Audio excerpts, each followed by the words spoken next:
Всем привет! Записываю четвертое видео из серии Python в вопросах и ответах. В этом видео я буду отвечать на очередные 50 вопросов по языку программирования Python. Все вопросы я по возможности буду разбирать. И вопросы я подготовил, используя официальное руководство, скачанное с сайта Python. Ну, приступим. Так. Строки в Python имеют mutable тип? Нет. Так, ну, например, есть такая строка. И нельзя записать, например, а от нуля равно там какому-то другому символу. Будет ошибка. Вот это значит, что строки не mutable. Дальше. Python является интерпретируемым языком программирования.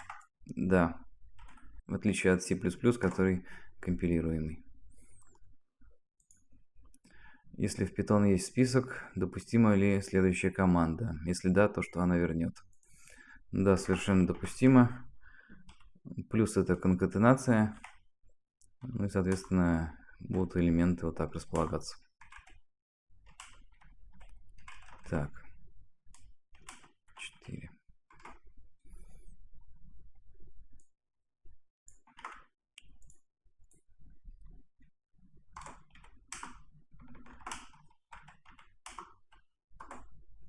Ну да, все так. С помощью какого атрибута можно получить аннотацию функции? Такой атрибут. Сейчас объясню, что это такое. Допустим, у нас есть функция hello, которая ожидает аргумент типа строка. И вот дальше пишем такой знак и указываем тип возвращаемого значения. Вот.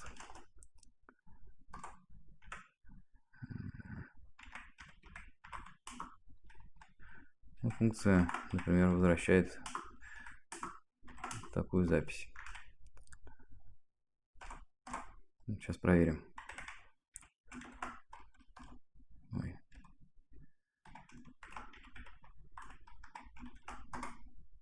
Ну вот, функция возвращает hello плюс то, что мы ей послали. Так, сейчас получим аннотацию данной функции. Название функции, точка и вот этот атрибут.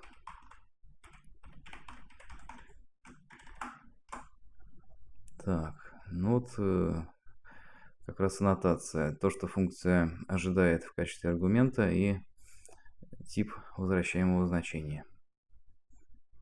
Так, дальше. Если в Python имеется следующий словарь данных, то чему будет равна первая строка результата выполнения следующей команды? Так, первая строка это будет Иванов и его ключ.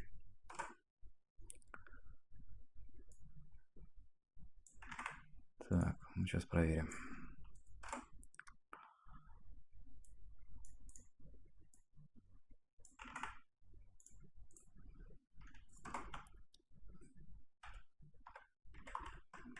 Это распечатка ключей и значений словаря.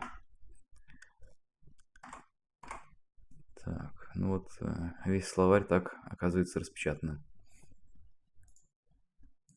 Дальше. Так, выведите первую строку результата выполнения следующей команды Python. Так, ну тут будет 0а. Тут используется метод enumerate для создания кортежей из номера позиции и, соответственно, значения в списке.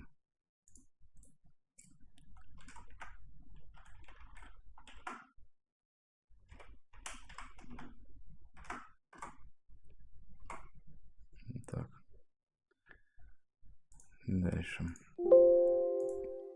Эффективно ли в Python использовать списки в качестве очередей? Нет, неэффективно. Сейчас объясню почему. Например, у нас есть список. Очереди, принцип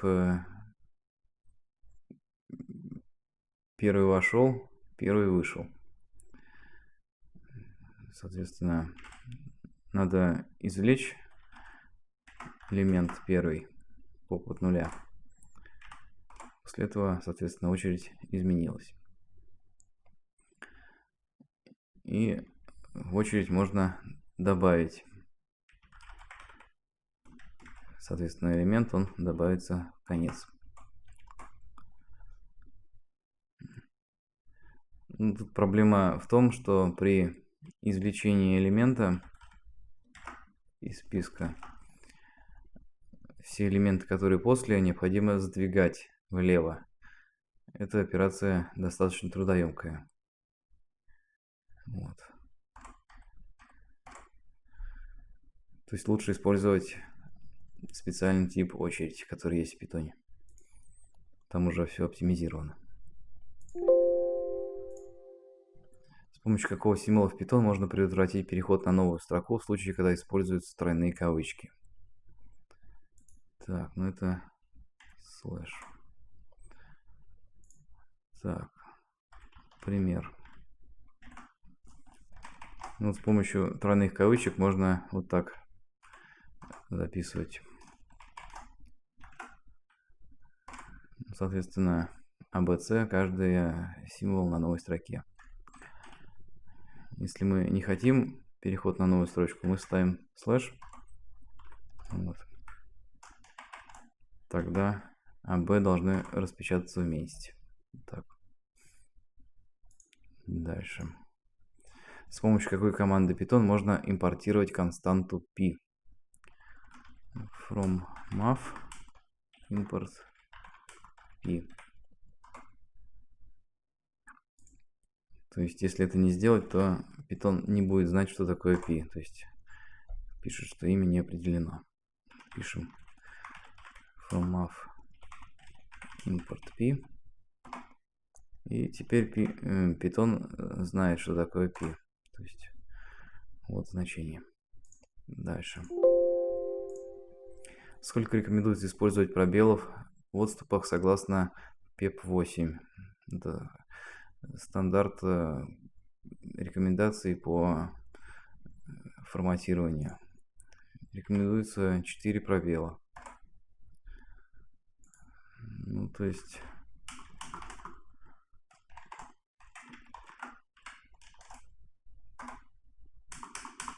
Четыре пробела делаю. Вот. Ну, что будет, если я сделаю не 4 пробела? Вот 5 пробелов.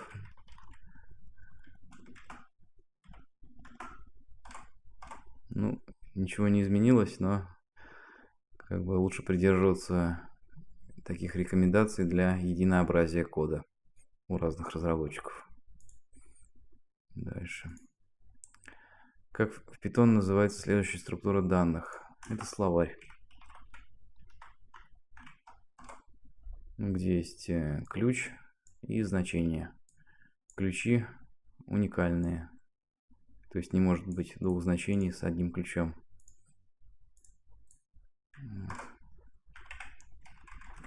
Соответственно, для доступа к элементу по ключу надо указать имя ключа. И тогда мы получим значение, соответствующее этому ключу. Дальше. Можно ли в Python использовать список как стэк? Можно. Допустим, есть список.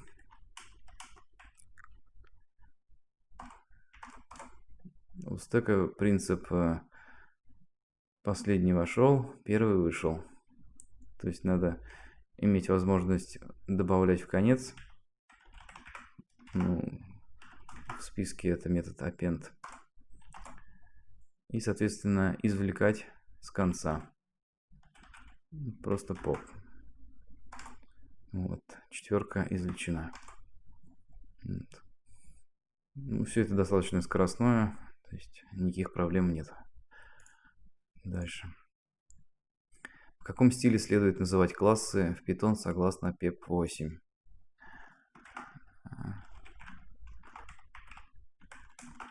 Ну, вот в таком стиле, верблюжьем. Вот. Дальше. С помощью какой команды можно импортировать все имена из модуля FIBO? Пишем from FIBO import звездочка. Вот. И все имена будут импортированы. Дальше.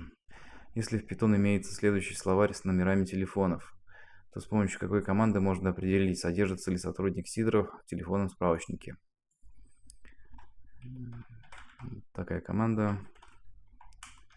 Слово in ключевое. Сейчас проверим. Так. Ну, соответственно, true значит содержится. Если мы какое-то там другое имя, то false не содержится. Дальше. Списки в Python имеют mutable тип? Да, в отличие от строк. То есть, если есть список, можно записать, то есть изменить его элемент. Со строками так не получится. Дальше.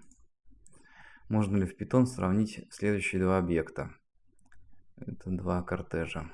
Да, можно. И вот этот будет меньше.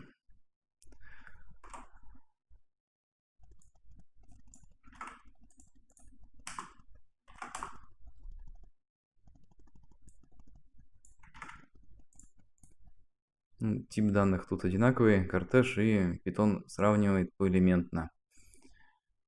Ну, соответственно, тут 3 меньше 4, поэтому и общее сравнение будет меньше. Дальше. Python поддерживает динамическую типизацию? Да. То есть мы можем присвоить переменной число, в следующей строке взять и присвоить строку. Никаких проблем нет, он автоматически поменяет тип на строку с типа целого типа. Дальше. С помощью какой команды Python можно импортировать функции fib, fib2 из модуля FIBO? Это опять самописный модуль, и надо импортировать две функции. Пишем from FIBO import fib2. Такая команда. Может ли в Python быть отрицательный индекс символов в строке? Да, конечно. То есть, если есть строка ABC, то может быть отрицательный индекс. Соответственно, -1 это последний, -2 это предпоследний, -3 это вообще первый. Если мы сделаем -4, то уже будет ошибка. Выход за границы диапазона. На меня кошка напала. Так, ладно, дальше.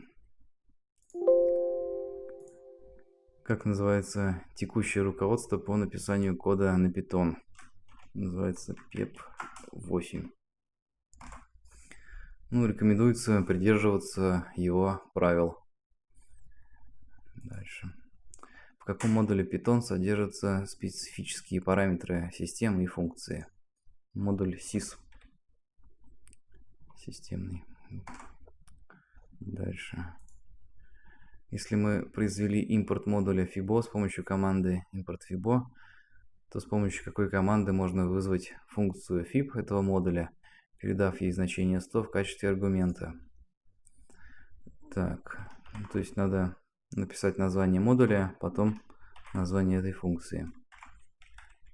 То есть нельзя просто написать название функции, надо писать еще название модуля. А если бы мы импортировали конкретно эту функцию, то могли бы просто написать функция и, соответственно, значение. Так, дальше.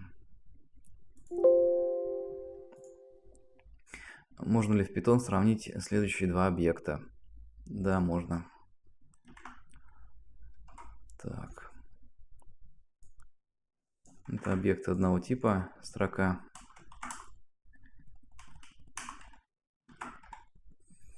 Python начинает сравнивать по символам, то есть А меньше, чем С. Дальше он уже не будет смотреть. Так, дальше. Можно ли в Python сравнить следующие два объекта? Да, можно. Но аналогично. Это два списка.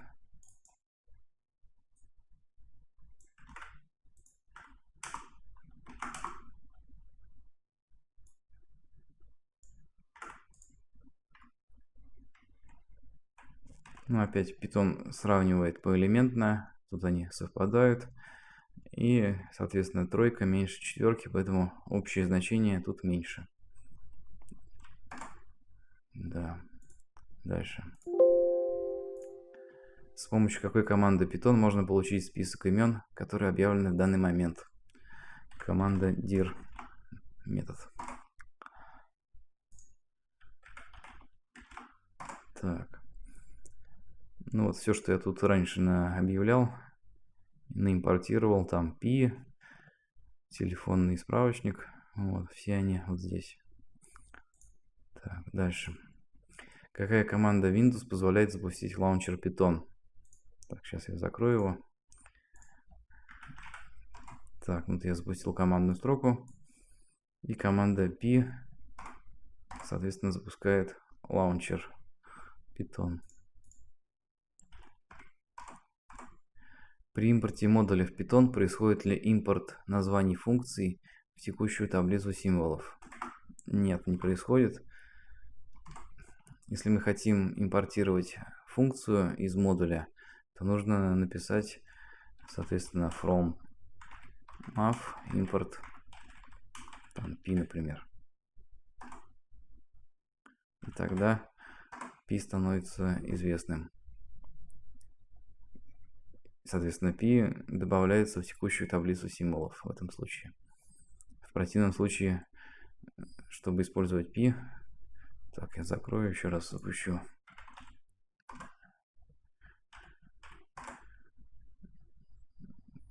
То есть, если мы просто импортируем модуль mav, то нельзя записать Pi, то есть он не знает, что такое Pi. Чтобы использовать Pi, надо, соответственно, написать mav и Pi.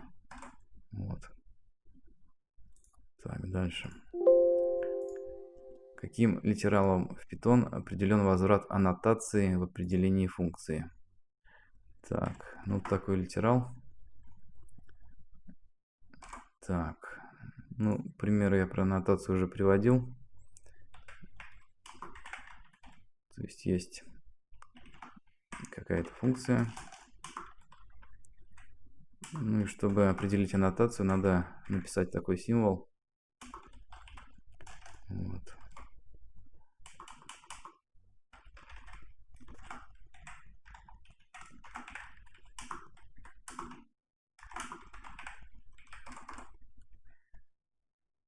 Так, чтобы вывести аннотацию, надо, соответственно, вызвать такое свойство.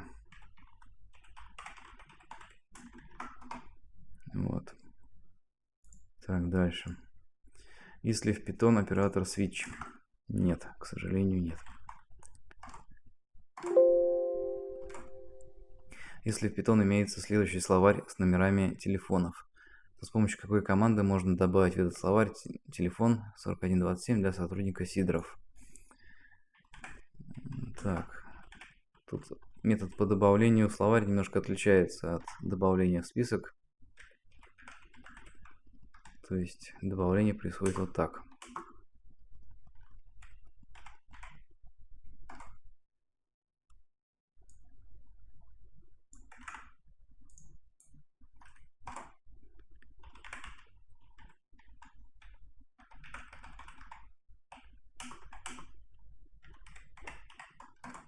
Ну и, соответственно, новое значение добавляется в конец этого словаря.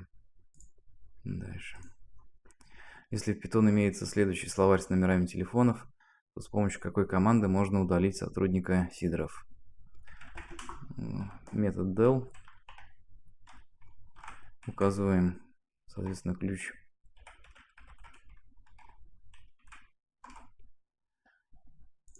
Так, как раз его использовали.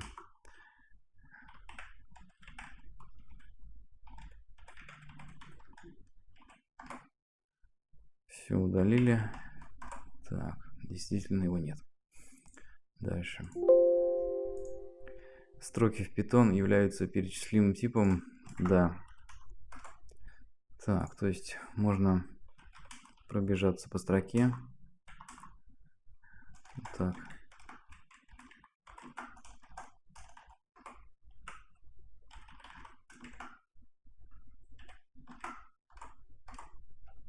Ну, то есть строка является перечислимым типом. Дальше. Если в определении функции Python нет аргументов слэш и звездочка, то каким образом в эту функцию могут быть переданы аргументы? По позиции или по ключевому слову?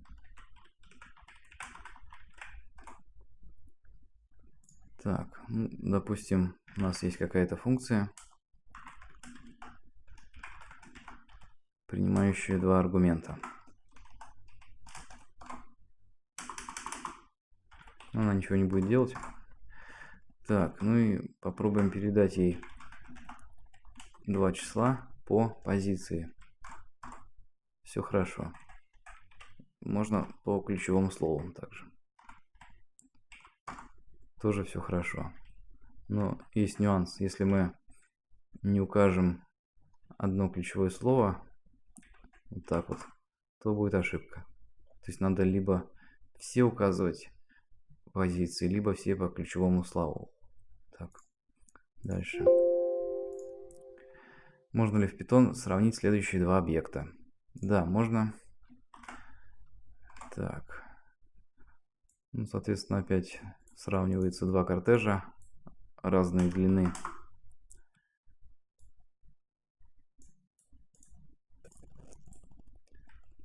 Так, ну и Python сравнивает поэлементно. Доходит до элемента здесь 3, здесь 4. 3 меньше. И все. Дальше он уже сравнивать не будет. Говорит, что этот кортеж меньше. Дальше. Возможно ли в Python создать функцию с переменным количеством переменных? Да. Так. Например, создадим функцию mySum. И в качестве аргумента будет вот такой параметр со звездочкой.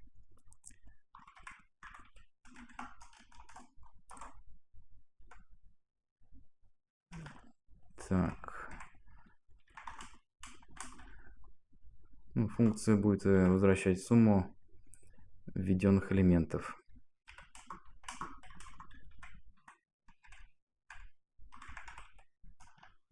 Так. Ну вот мы добавляем в переменную sum все числа. И в конце функции возвращаем эту сумму. Ну, сейчас проверим. Ну, вызовем, например, с одним аргументом, с единицей. Все хорошо. Можно с двумя тоже.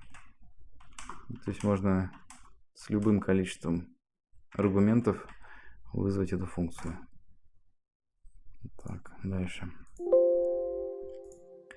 Если в Python имеется следующий словарь с номерами телефонов, то что будет результатом выполнения следующей команды? List. Так, ну будет список, содержащий ключи. Только ключи.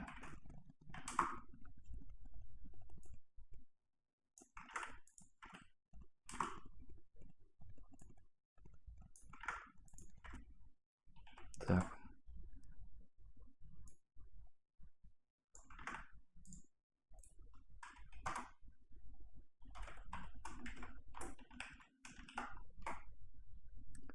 Так, дальше.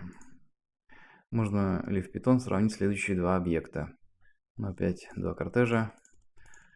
Так, опять знак меньше. Так.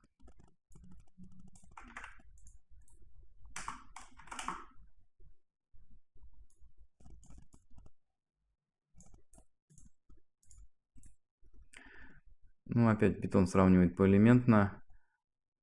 То есть здесь символы кончились, значит этот элемент меньше. Вот. Дальше.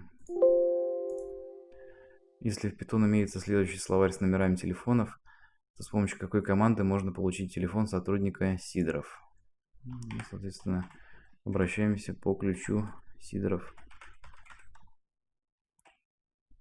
Так.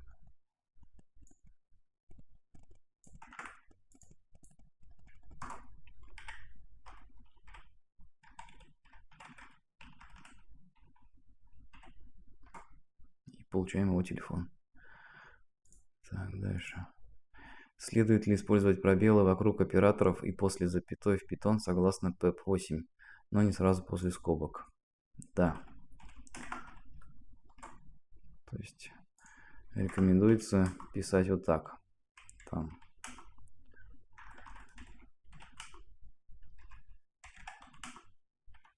То есть пробел до равно, после, вот здесь пробела не надо, и после запятой нужен пробел. Так, такие рекомендации. Дальше. С помощью какой команды Python можно импортировать модуль FIBO под именем FIB? То есть просто импорт FIBO s FIB. Так, дальше. Рекомендуется ли использовать знак табуляции при создании отступов согласно PEP8? Нет. Рекомендуется использовать 4 пробела. То есть табуляцию, в принципе, использовать можно. Так, вот табуляция. Но не рекомендуется. Дальше. Возможно ли в Python использовать списки в качестве очередей? Возможно. Но это не рекомендуется. Я уже это объяснял. Так, ну, просто чтобы доказать, что можно. Так, вот есть список. Мы добавляем очередь в конец очереди. И извлекаем из начала очереди. То есть вот. Ну, две операции необходимые, они работают. Дальше. Можно ли в Python сравнить следующие два объекта? Да, две строки. Да, можно. Единственное, первая строка меньше.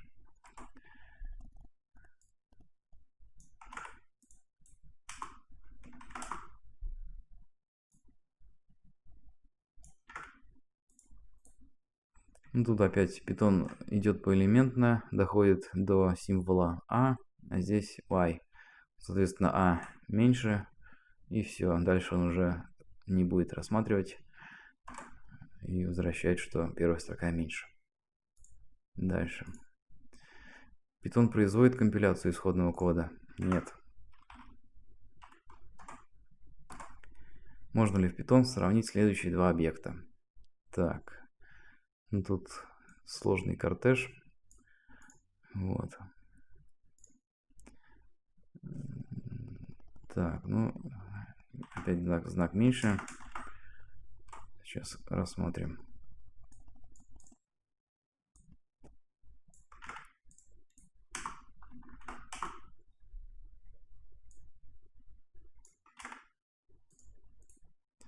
Ну, опять Python идет сравнивать поэлементно. Так, доходит до вот этого элемента, сравнивает АА с АБЦ, и АА меньше, чем, то есть А меньше, чем Б, и все. Дальше он уже не проверяет и возвращает, что этот элемент меньше. Так, дальше. Можно ли в Python сравнить следующие два объекта? Да. Это два одинаковых кортежа.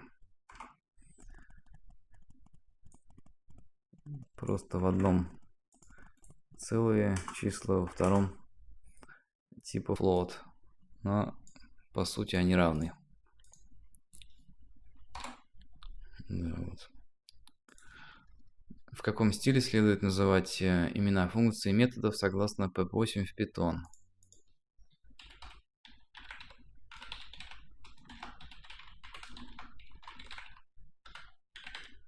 Так, ну вот в таком стиле, то есть каждое слово отделено знаком подчеркивания.